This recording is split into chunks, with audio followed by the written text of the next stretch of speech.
RJD party की भाषा पर उठ रही हैं यहाँ पर सवाल। ये कैसी भाषा हुई? आरजेडी नेताओं को हुआ है क्या? एमएलए बोला मैडम दुपट्टा नहीं ओढ़ती। लालू कह रहे हैं नीतीश आग सेकने जा रहे हैं। जी हाँ, लालू प्रसाद यादव कभी यहाँ पर चरवाहा विद्यालय के जाने जाते थे। उस दौर में उनके भदेश बयान यहाँ पर लोगों को गुदगुदाते थे, लेकिन अभी भी उन्होंने कह दिया है कि नीतीश कुमार महिला संवाद यात्रा के जरिए यहाँ पर जो है आंख सेकने जा रहे हैं। उम्र के इस पड़ाव पर लालू का ये बयान सभी को हैरान कर देने वाला है। चलिए चलते हैं, जानते हैं खबर को विस्तार से। तब तक आप हमारे चैनल टीसी न्यूज चैनल पर लाइक एंड सब्सक्राइब करना ना भूलें।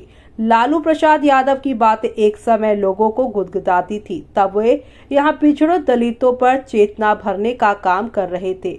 नेशनल मीडिया में उनके बयान पर लोग हंसते थे, लेकिन थोड़े ही समय में उन्होंने जिस शब्दावली का इस्तेमाल शुरू कर दिया है वो चुभने लगी है। इस बार उनके निशाने पर आए हैं कभी उन्हीं के नजदीकी रहे उनके दोस्त, उनके भाई समान नीतीश कुमार। लेकिन लालू ने उनकी महिला संवाद यात्रा को आग सेकने वाला कहा है। जी हाँ, आग सेकना एक ऐसी मुहावरा है जिसे कम से कम राजनीतिक बयानबाजी में इस्तेमाल करने को सही नहीं ठहराया जा सकता है, वो भी किसी राज्य के मुख्यमंत्री के लिए। एक वक्त में लालू और नीतीश बहुत करीबी रहे हैं, लेकिन अब दोनों के बीच यहाँ पर जो है 36 का आंकड़ा है। फिर भी मुख्यमंत्री की मर्यादा का ध्यान रखना सभी के लिए लाजमी है। यहाँ तो पूर्व मुख्यमंत्री लालू प्रसाद यादव ने नीतीश कुमार के साथ महिलाओं के सम्मान भी यहाँ पर अवहेलना की है। मुख्यमंत्री से संवाद करने वाली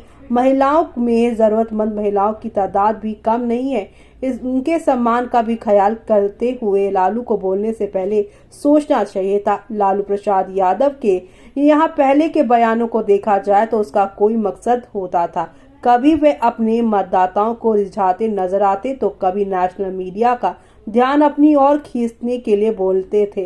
रैली को रैला कहना उनका ऐसा ही बयान था, लेकिन जब उन्होंने लाठी को तेल पिलाई जैसे जुमले इस्तेमाल किए तो भद्दे होते हुए भी उनके ये बात बहुत पसंद आई। तो वहीं संसद में यहाँ पर उन्होंने कई बार ऐसे जुमलों का इस्तेमाल किया है जो ठेठ भोजपुरी या बिहार की दूसरी बोलियों के थे। उन्हें बड़े मंच पर प्रयोग किया जाता देख सुन लोगों को यहाँ पर बहुत से लोगों के होठों के कोने फैल जाते थे, लेकिन भद्दे भाषा में भी मर्यादा तोड़ देना सही नहीं ठहराया जा सकता। देखा गया है कि पार्टी की चोटी के नेता की भाषा ही उसके कार्यकर्ताओं की भाषा तय करती है। जैसे नेता जिस भाषा का प्रयोग करता है, कार्यकर्ता भी वैसी ही भाषा बोलते हैं, जिसका ताजा नतीजा यहाँ पर किशनगंज में भी देखने को मिला है। जी हाँ, जिले में तैनात एक महिला सीईओ ने बालू माफिया पर छापा मारा तो उसके साथ अभद्रता की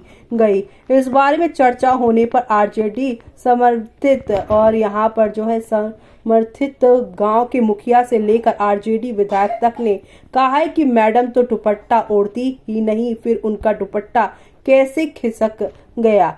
किसी महिला के अपमान पर खेद जताने की जगह आरजेडी विधायक तक ये भाषा बोल रहा है तो ये चिंता और खेद का विषय है। राजनीति में सक्रिय और खास तौर से वरिष्ठ नागरिक की उम्र में पहुंच चुके यहाँ पर राहुल नहीं बल्कि लालू प्रसाद यादव से अब अपेक्षा की जाती है कि वह यहाँ पर सोच समझकर बोले। अब वे दादा नाना हो चुके हैं, अब वे छात्र राजनीति में हुड़दंग मचाने वाले किशोर नहीं रहे हैं। ऐसे में आपका क्या कहना है इस पर?